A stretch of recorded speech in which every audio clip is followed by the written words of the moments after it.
जय माता दी।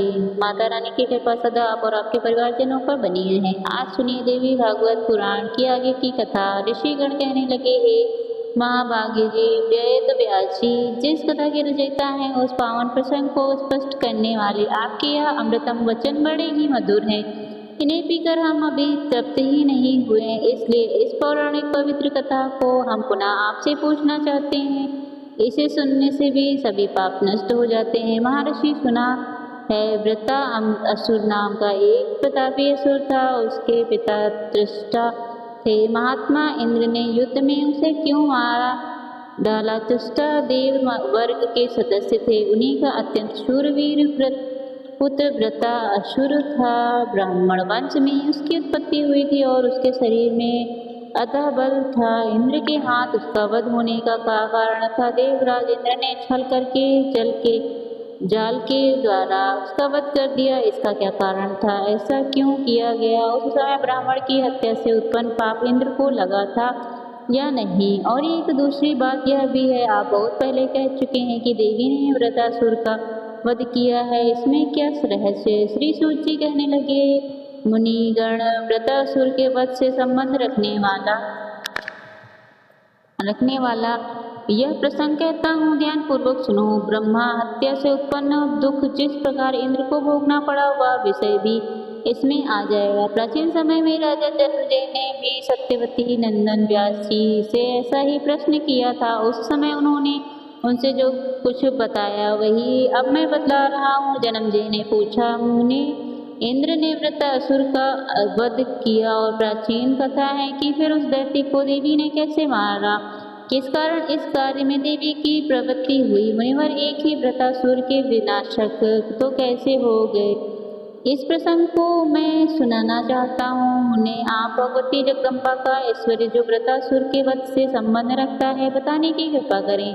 तब व्यास जी कहने लगे, राजन, तुम धन्य हो, तुम महान यशस्वी हो, क्योंकि प्रतिदिन कथा के प्रति तुम्हारे मन में भक्ति का प्रभाव बढ़ता रहता है। जब श्रोता प्रसन्न होकर कथा सुनने में तत्पर रहते हैं, तभी कथा सुनाने वाले प्रसन्न होकर कथा का भाषण कहते हैं। प्राचीन समय में वृत्तासुर और देवराज इंद्र का युद्ध हुआ था। वृत्तासुर को शत्रु मानकर इंद्र ने उसे मार डाला। इससे उन्हें महान क्लेश उठाने पड़े। राजन इंद्र ने कपट वेश बनाया, तब वृत्तासुर की मृत्यु हुई। इस विषय में कोई आश्चर्य नहीं करना चाहिए, क्योंकि भगवती महामाया के प्रभाव से मुनियों की बुद्धि भी कुंठित हो जाती है। सत्य मूर्ति भगवान विष्णु माया फैलाकर दैत्यों को निरंतर मारा करते थे। फिर उनके सिवा दूसरा कौन है जो जगत को मोहित करने वाली भगवती महामाया के मन से भी जीत सके? इन्हीं माया महा की प्रेरणा से श्री हरिमत से आदि योनियों में प्रकट होते रहते। हजारों युगों की यही स्थिति है। यह शरीर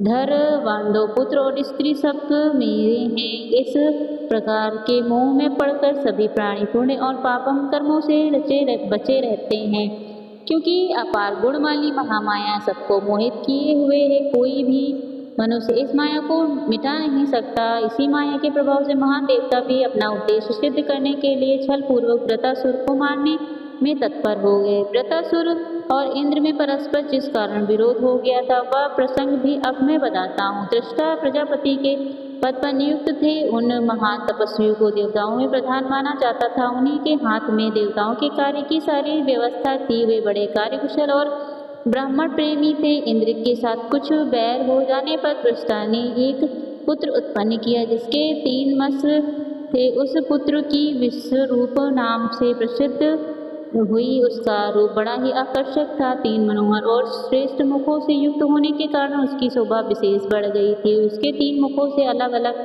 3 प्रकार संपन्न होते थे। वह एक मुख से वेद का पाठ करता था, दूसरे मुख से मधुपान करता था और तीसरे मुख से एक ही साथ संपूर्ण दिशाओं का निरीक्षण करता था। उसने भोगों की ओर से उदासीनता होकर अत्यंत कठिन तपस्या आरंभ कर दी। वह संयम पूर्वक एक तपस्वी की तरह जीवन बिताने लगा। उसके मन में सदा धार्मिक निष्ठा बनी रहती थी। वह गर्मी के दिनों में पंचांगनी तापमान में वृक्षों के नीचे रहता और शब्द और हेमंत ऋतु में जल में खड़ा रहकर तपस्या किया करता था। सदा निराहार रहता। इंद्रियों उसके वश में ही थी। सभी संग्रह परिग्रह से मुक्त था। इस प्रकार विवेकी विश्वरूप घोर तपस्या करने लगा, परंतु उसकी बुद्धि में कुछ कालिमा अवश्य थी। विश्वरूप को इस प्रकार तपस्या करते देख देवराज इंद्र दुखी हो गए। उन्हें दुख इस बात का हुआ कि कहीं यह विश्वरूप मेरा ही पद न ग्रहण कर ले। उस समय विश्वरूप में असीम तेज आ गया था। तपस्या के प्रभाव से शक्ति बढ़ गई थी। उस सत्यवादी को देखकर देवराज इंद्र अत्यंत चिंता करने लगे। सोचा, इतना आगे बढ़ा हुआ है कि चित्ररथ मेरा अस्तित्व ही मिटा देगा। विद्वानों का कहना है कि बढ़ते हुए पराक्रमी शत्रु की कभी उपेक्षा नहीं करनी चाहिए, इसलिए इसकी तपस्या नष्ट करने के लिए मुझे कोई उपाय करना आवश्यक है। कामदेव का तब का शत्रु है, यह निश्चय है कि मेरे प्रभाव से तृष्णा की तपस्या नष्ट हो जाएगी। आज मुझे वही करना चाहिए जिससे यह तपस्वी भोगने में आसक्त हो जाए। शत्रु की शक्ति न सहन करने वाले बुद्धिमान इंद्र ने मन में ऐसा विचार करने के बाद त्रिशला को प्रभुलम में डालने के लिए अप्सराओं को आज्ञा दे दी। उर्वशी, मेनका, रंभा, घृताची, त्रिलोचना आदि अप्सराओं को बुलाया और कहा, अपने रूप का अभिमान रखने वाली अप्सराओं, तुम सब मिलकर मेरा एक कार्य करो। आज मेरे सामने एक बड़ी कठिन तपस्या उपस्थित हुई है, कारण मेरा महान शत्रु कठिन तपस्या कर रहा है। तुम लोग अब इस दुर्जन शत्रु के पास जाओ और ऐसा प्रयास करो जिससे वह प्रलोभन में आ जाए। देर करना उचित नहीं, भली भांति श्रृंगार और वेशभूषा बनाओ, सभी शारीरिक हाव भाव दिखाओ, उसे लुभाने में सभी उपायों में काम लेना, तुम्हारा कल्याण हो। मेरा दुख दूर करना अब तुम्हारे हाथ में है। असीम भाग्यशाली अप्सराओं, त्रिशंका का तपोबल जानकर मेरे शरीर में दुर्बलता आ गई है। अगर उसकी तपस्या भंग नहीं हुई तो वह बलवान शत्रु बहुत गृहिणी मेरे आसन पर अधिकार जमा लेगा। आज इस कठिन कार्य को उपस्थित होने वाले तुम सबको मिलकर मेरी सहायता करनी चाहिए। देवराज इंद्र की ऐसी बातें सुनकर अप्सराएं नतमस्तक होकर बोल उठी, देवेश, आप निर्भय होकर रहिए। मैं उसको लुभाने के लिए हम पर्याप्त प्रयास करेंगे, जिससे किसी भी प्रकार से उसके भय ना पहुँचे, वैसा ही हमारा प्रयास होगा। उस मुनि को लुभाने में नाचने गाने की सारी विधि की जाएगी। वो आप अपनी भाव भंगिमा और कष्टास से मोहित करके हम उसे अपने वश में कर लेंगे। फिर तो वह लोभित होकर हमारे चुंगल में फंस जाएगा और इस प्रकार उसकी तपस्या भंग हो जाएगी। व्यास जी कहते हैं, इस प्रकार इंद्र से कहकर वह अप्सराएं त्रिशला के पास गई। मुनि के सामने उपस्थित होकर वे अनेक प्रकार के ताल बजाकर स्वर सहित गाने लगी। उन्होंने मनोहर नृत्य आरंभ कर दिया। उस समय उस मुनि को लुभाने के लिए उन अप्सराओं ने तरह तरह के हाव भाव का प्रदर्शन किया, परंतु उनकी विनम्बना पर त्रिशर मुनि की दृष्टि बिल्कुल भी नहीं पड़ी। वह तपस्या का भंडार बन गया। उसने इंद्रियों पर विजय पा ली थी। वह गूंगे और बहरे की तरह विचलित भाव से तपस्या में लीन बैठा रहा। अत्यंत मुंह में डालने वाले, अनेक सुचम प्रपंच करने वाले, नाचने गाने में तत्पर अप्सराएं कुछ दिनों तक त्रिशर मुनि के आश्रम में ही रही, परंतु जब वह मुनि ध्यान से विचलित नहीं हो सका तब वे लौटकर इंद्र के पास आ गई। अब वे थक गई थी, उनके मन में निराशा छा गई थी, वैसे उनका कलेजा कांप रहा था, मुख पर मलात छाई हुई थी। वे सभी स्त्रियां हाथ जोड़कर देवराज से कहने लगी, महाराज, मैं देवेश हमसे बहुत प्रयास किया, किंतु वह दुर्द तपस्वी अपने धैर्य से जरा भी विचलित नहीं हो सका। हे देवराज इंद्र, अब आपको सर्वथा किसी दूसरे उपाय का अनुसरण करना चाहिए। यह तपस्वी तो जितेंद्रिय है, उसके सामने हमारा बल कुछ काम नहीं कर सकता। वह मुनि कोई महान पुरुष है, तप के प्रभाव से अग्नि के समान तेजस्वी हो गया है। सौभाग्यवश उसके द्वारा स्थापित होने से हम सभी बच गई हैं। इसके बाद खोटी बुद्धि वाले इंद्र ने अप्सराओं को विदा कर दिया और स्वयं चिंता में पड़ गए। त्रिशर की उपाय से मारा जाएगा, बस यही उसकी चिंता का विषय था। उनके मन में बहुत पहले से ही घृणित घाट खटक रही थी। राजन लोग लज्जा और पाप से होने वाले महान भय की कुछ भी परवाह न करके उसे मारने के लिए इंद्र बुरे विचारों में लीन हो गया। व्यास जी कहते हैं, उस समय देवराज इंद्र लोभा विचार करने वाले गए थे। रावत पर सवार होकर त्रिशला मुनि के पास खुद गए। वहां जाने पर उन्होंने अमित परिक्रमा व मुनि दिखाई पड़ा। वह स्थिर आसन लगाकर बैठा हुआ था, बाड़ी उसके अधीन थी। वह ध्यान मग्न होकर तपस्या कर रहा था।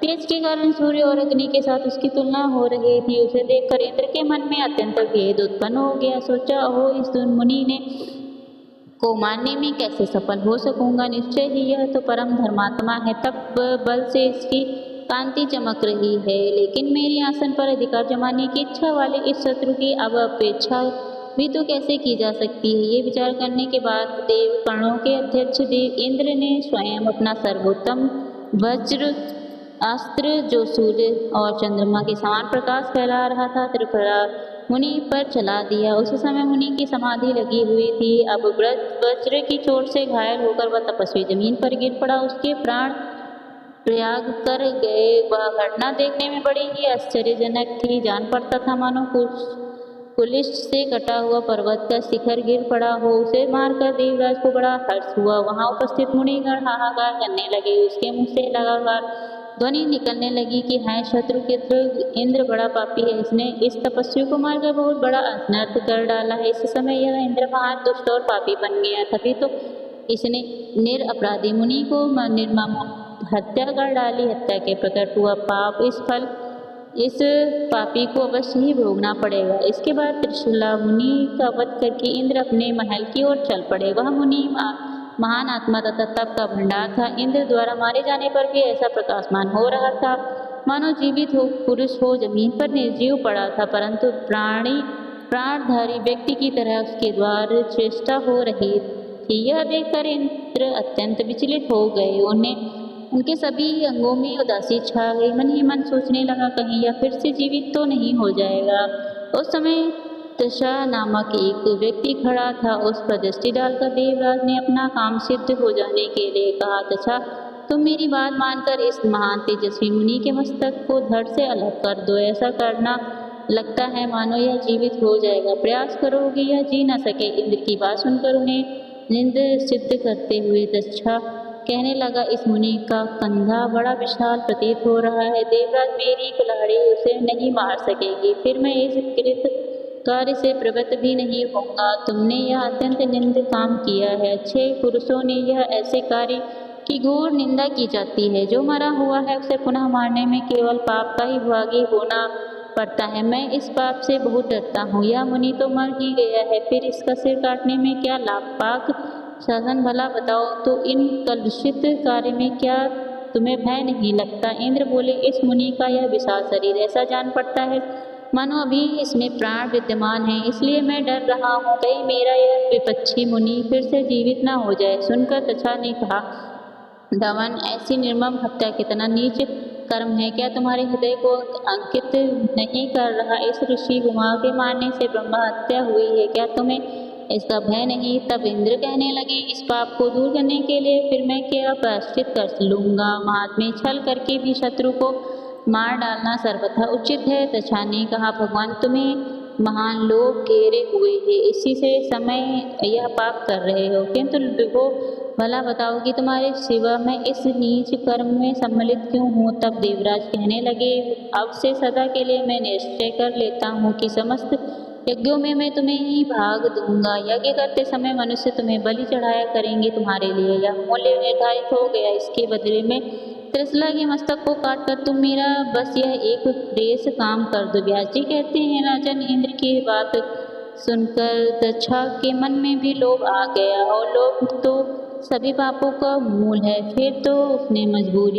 मजबूत कुल्हाड़ी उठाई और उसके त्रिशला के मस्तक धड़ से अलग कर दिए। उन 3 मस्तकों के काट जाने पर गिरते ही तुरंत उनके हजारों बच्चियों का जन्म हो गया। उस अवसर पर मुनि के मुख से गौरैया, कबूतर, तीतर आदि पक्षी गण अलग अलग उत्पन्न हो गए। त्रिशला मुनि जिस मुख से वेद का स्वाध्याय करता था, सोमरस पीता था, उससे तुरंत कबूतर निकल आए। सोमरस पीते समय सभी दिशाओं पर दृष्टिपात करने के लिए जिस मुख से काम किया करता था, उससे अत्यंत चमकीले तीतर उत्पन्न हो गए। मधु पीने के वाले मुख से गौरैया की उत्पत्ति हुई। राजन इस प्रकार त्रिशला से इन पक्षियों का प्रादुर्भाव हुआ। राजन त्रिशला के मस्तक से इन प्रकार के पक्षी निकल गए। यह देखकर इंद्र के मन में बड़ी प्रसन्नता हुई। फिर वे प्रसन्नता पूर्वक स्वर्गलोक को सिधार गए। उनके चले जाने पर भी तशा तुरंत वहां से अपने घर चला गया। राजन यज्ञ में भाग पाने का अधिकार मिलने से उसका मन प्रसन्न था।